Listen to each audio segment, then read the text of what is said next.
Some people do not look at you, they look through you.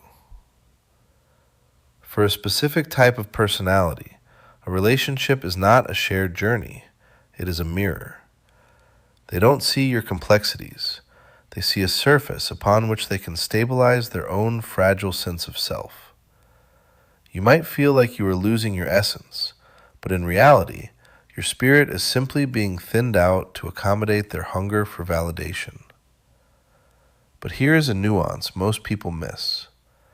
Healing is rarely a return to who you used to be. It is more like an architectural renovation of the soul. You aren't just clearing debris, you are reinforcing foundations that you didn't realize were brittle until the weight became too much to bear. The question is, where do you start when the blueprints of your life have been redrawn by someone else? We have to begin by observing the architect of that collapse. Influence is rarely a loud, sudden event. It is a series of quiet, plausible suggestions that make you tilt your head in doubt. The process is subtle. They don't build a labyrinth to trap you. They simply adjust the lighting in the room until you can no longer trust your own shadow. This adjustment of reality, often called gaslighting, is rarely a grand cinematic conspiracy.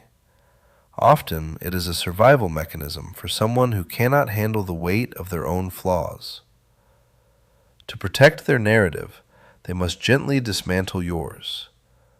The result is a quiet, heavy fog. You begin to second-guess your memory and your instincts, not because you are weak, but because you are trying to make sense of a world that no longer aligns with the facts. You become a passenger in your own mind. It's a strategic necessity for them.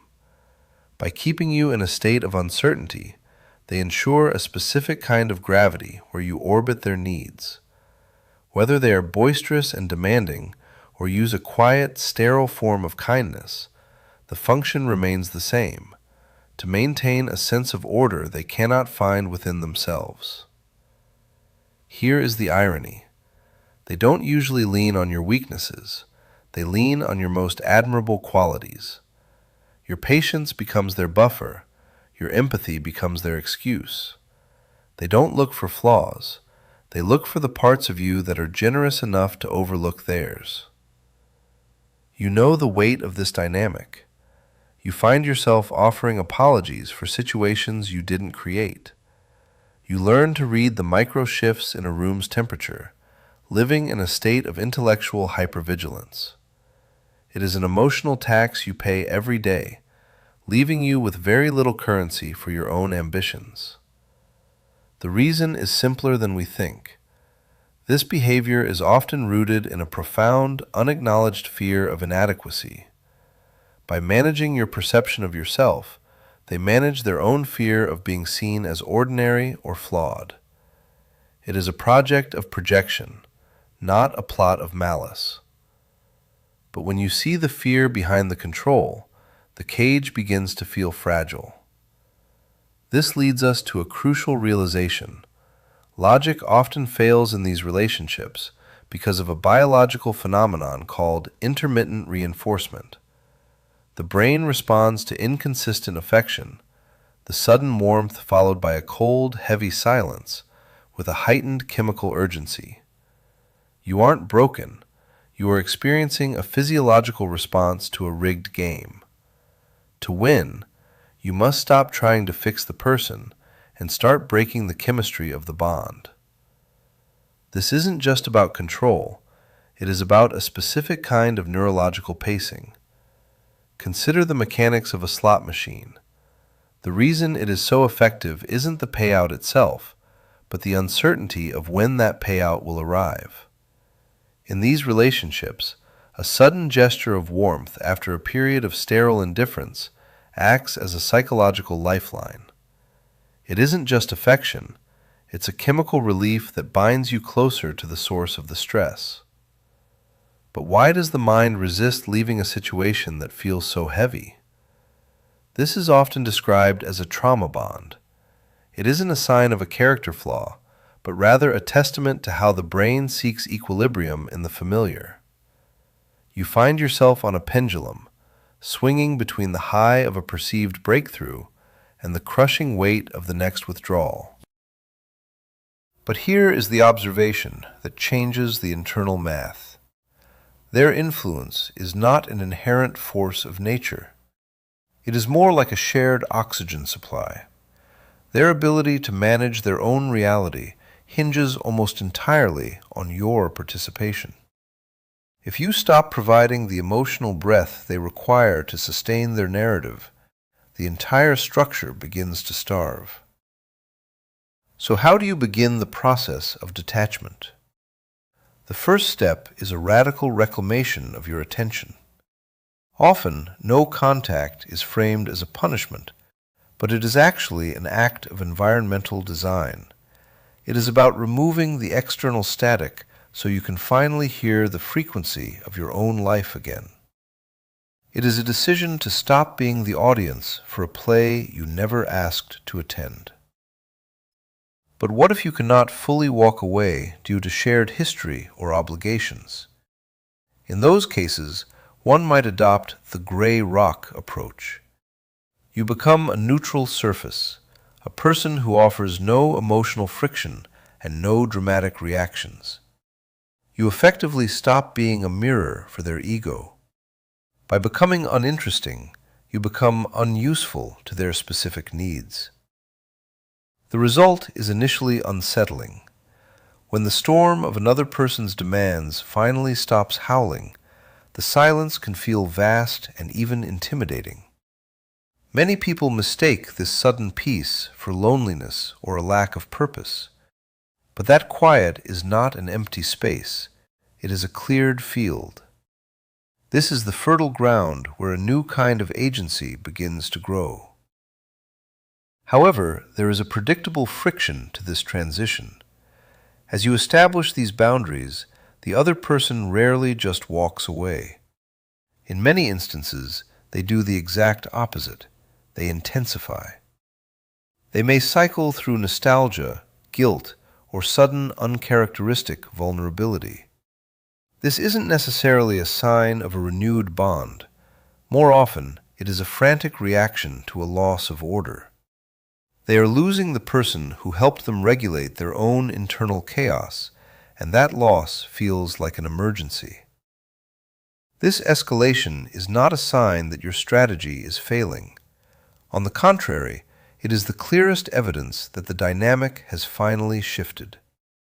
In psychology, this surge in behavior is known as an extinction burst. Just before a learned habit disappears, it intensifies one last time. When the pressure feels most acute, it is often because the old system has realized it can no longer survive. Your refusal to react isn't just a boundary. It is the quiet evidence that you are no longer a participant in their internal storm. The most difficult transition is not the physical departure, but the editorial one. For a long time, the pen was in someone else's hand. They wrote your worth, defined your limits, and cast you as a supporting character in a narrative built to soothe their own ego. To heal is to realize that the script was flawed from the beginning.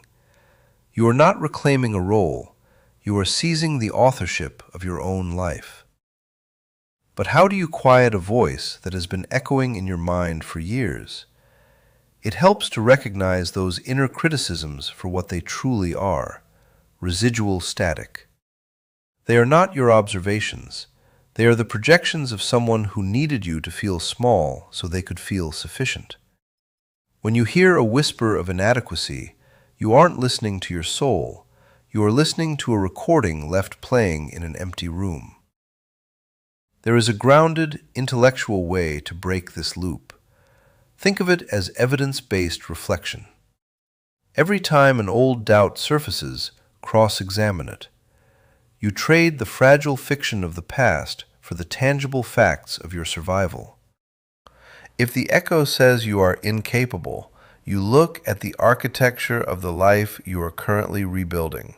You replace their narrative with your data. The result is a subtle but profound shift in identity. You cease to be a casualty of a difficult chapter and become the historian of your own resilience. You aren't defined by the pressure you endured, but by the integrity you maintained under that pressure. This isn't about ignoring the past. It's about integrating it into a much larger, more complex story of growth. But there is often one final, lingering hurdle. You may see them move on. You might observe them performing a new version of happiness with someone else. It is tempting to wonder if they have finally changed, or if the new person possesses something you lacked. This is where you must hold your ground with nuance. A fundamental realization arrives when you understand that patterns of insecurity are rarely cured by a change in scenery. They are simply repackaged for a new audience. The new person isn't a superior replacement. They are simply a new witness to the same old cycles. To a person who cannot sit with their own internal void, any presence serves as a temporary anchor. Your value was never a market price that fluctuated based on their attention. True confidence is a quiet, sterile room inside the mind. It doesn't require a standing ovation or external validation to exist. It is the steady, unwavering knowledge that your worth is inherent and immutable. It is a sanctuary that, once fortified, no one else has the coordinates to enter. So, how do you sustain this new foundation? You cultivate an ecosystem of integrity. You surround yourself with individuals who recognize your nuance and respect your boundaries. You celebrate the invisible victories, the afternoon you chose your own peace over an old habit, or the morning you realized you hadn't thought about the past at all. This journey grants you a specific kind of intellectual depth. You didn't just survive a difficult season, you gained an advanced understanding of the human machinery. You now move through the world with a sharper perception and a more grounded sense of self. Confidence is not the absence of uncertainty, it is the presence of self-trust. The most potent version of yourself is the one that no longer seeks a reflection in eyes that are unable to see. The moment you stop looking for your worth in a distorted mirror, the mirror loses its power, and you finally become visible to yourself. Your perspective is a vital part of this collective understanding. If this exploration of the human ego and resilience felt familiar to your own experience, please share your thoughts below. There is an immense, quiet power in recognizing that your private struggle is part of a much larger human story. If you value these nuanced dives into psychology and the art of self-reclamation, we invite you to join our community. We are here to document the journey back to autonomy, one insight at a time.